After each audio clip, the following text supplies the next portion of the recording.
10 most emotional moments in NFL history. Life is full of emotions and emotional moments, and the NFL is no exception. Passion pervades football both on the field and in the stands. Although it may look like emotion rarely breaks through the sport's stone-faced demeanor, this is exactly what makes the NFL's moving moments all the more powerful.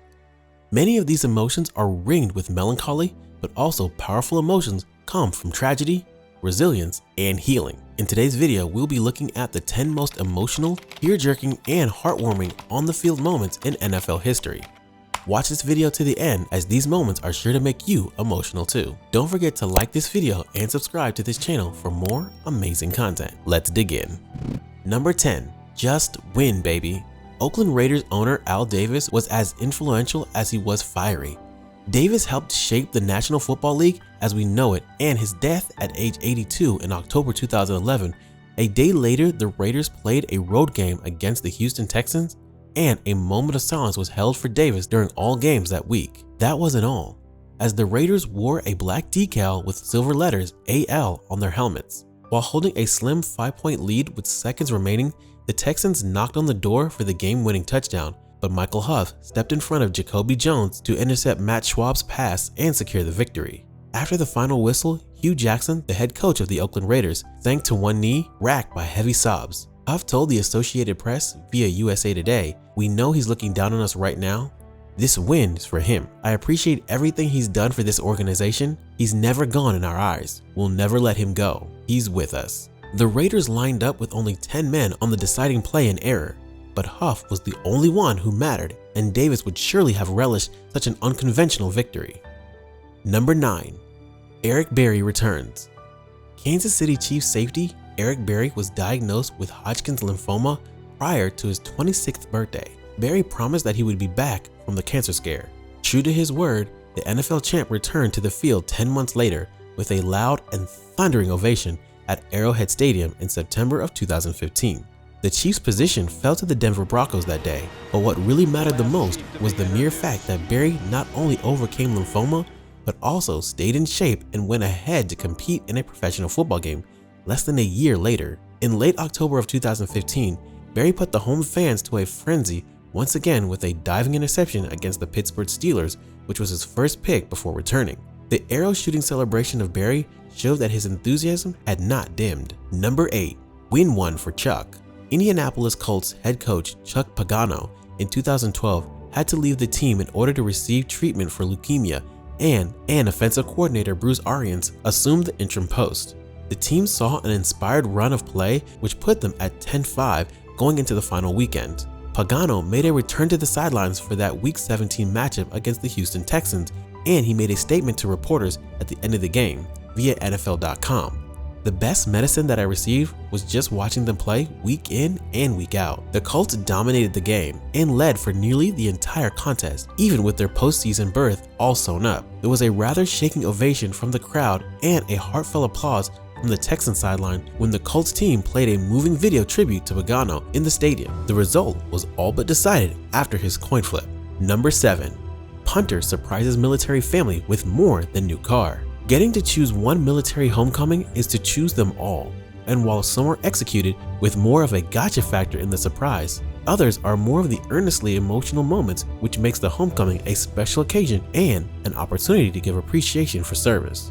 The latter example in particular begs a sly smile, as the Indianapolis Colts decided to turn the halftime of their meeting with the St. Louis Rams into a veritable game of The Price is Right, which was part of their salute to service honoring Veterans Day. Army Sergeant First Class Jeremy Eno, who was serving in Afghanistan, and his wife Christine, who encountered trouble caring for their sons Dominic and David when the family car went on the fritz, were assisted by punter Pat McAfee, and when he learnt of the car trouble, he bought the Enos a new SUV.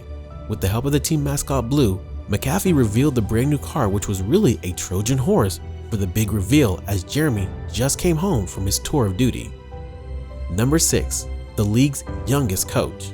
When 6-year-old Braylon Beam appeared on the Ellen DeGeneres Show back in May of 2015, he became quite the spotlight stealer and a hit with his Just Keep Dancing campaign, which was launched as a manner for coping with chemotherapy to treat his brain tumor. He also said in the show that he would like to coach the Carolina Panthers someday, and Luck smiled on him as he got his chance in August when the team signed him as an honorary coach for their Fan Fest practice. But most spectacular of all was Beam's appearance at the Bank of America Stadium in late September of 2015, which came days after his doctor told him that the tumor was shrinking.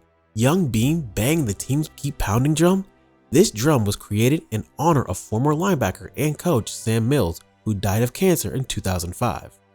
Braylon went ahead to rip open his white shirt to reveal a Superman jersey. The jersey mirrors the touchdown celebration of quarterback Cam Newton as observed by ESPN.com's David Newton. Number 5. Heavy-hearted Brett Favre shines on Monday Night Football. Just a few days before Christmas in 2003, Brett Favre's father, Irvin, died suddenly at the age of 58, and a day later, Favre's Green Bay Packers played the Oakland Raiders on Monday Night Football. Favre later said he had 5 minutes of indecision about whether to take the field. It looked as if unforeseen force guided his passes because Favre assailed the Raiders for 4 touchdowns and 311 yards in the first half, and the Packers cruised to victory. Anyone who watched the nationally televised game was awed by Favre's inspired performance. Favre stated after his win via ESPN.com saying, "I knew my dad would have wanted me to play. I love him so much, and I love this game. It meant a great deal to me, to my dad, to my family, and I didn't expect this kind of performance, but I know he was watching tonight." Number 4. And Sean Taylor makes 11.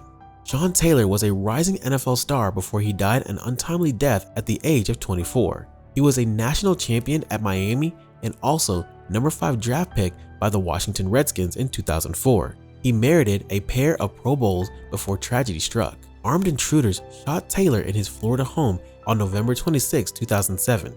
He later died at the hospital several hours later. 5 suspects were arrested in connection with the slaying.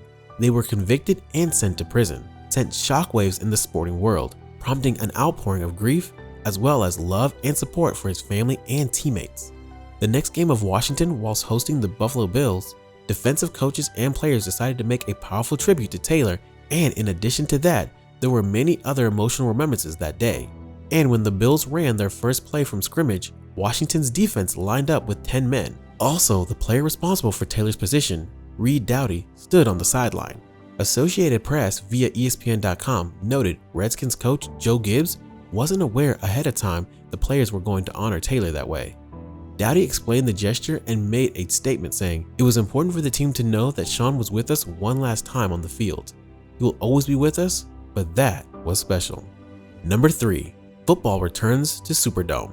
After the New Orleans Saints notched their chances to the Super Bowl win in February 2010, the image of MVP Drew Brees holding his wide-eyed son in his arms remained, a representation of innocence, rebirth, and the vast potential of the future. The mark of the 10th anniversary of Hurricane Katrina, the superb Wright Thompson wrote a long meditation on post-Diluvian New Orleans for ESPN the magazine. In the write-up, he included one man's recollection of the first game back at the Superdome.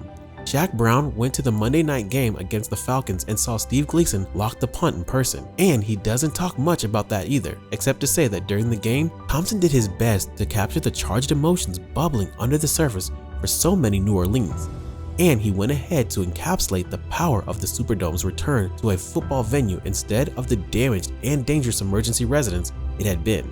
Gleason, who actually now suffers from ALS, saw the healing moment and was immortalized in sculpture when a statue called Rebirth was erected outside the Superdome in 2012. Number 2. The Damar Hamlin Tribute. Damar Hamlin of Buffalo Bills started the year off in a frightening way after he suffered a cardiac arrest during a game, according to ESPN. He was hospitalized immediately and placed in critical care, and this news sent shockwaves throughout the football community. And although his team didn't make it to the 2023 Super Bowl, he was honored on the field of the State Farm Stadium before the game kicked off. It was reported by CBS that the pro player was introduced to the crowd alongside his caregivers in an emotional and bittersweet moment. Number 1. Cheryl Lee Ralph's performance. When Cheryl Lee Ralph performed Lift Every Voice and Sing before the 2023 Super Bowl, it was not hard to get goosebumps.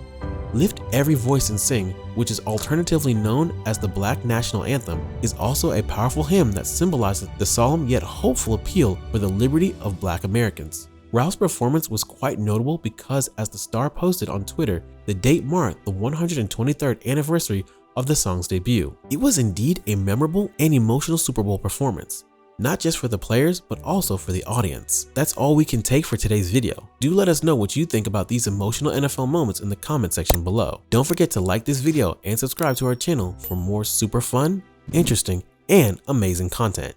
See you in the next video.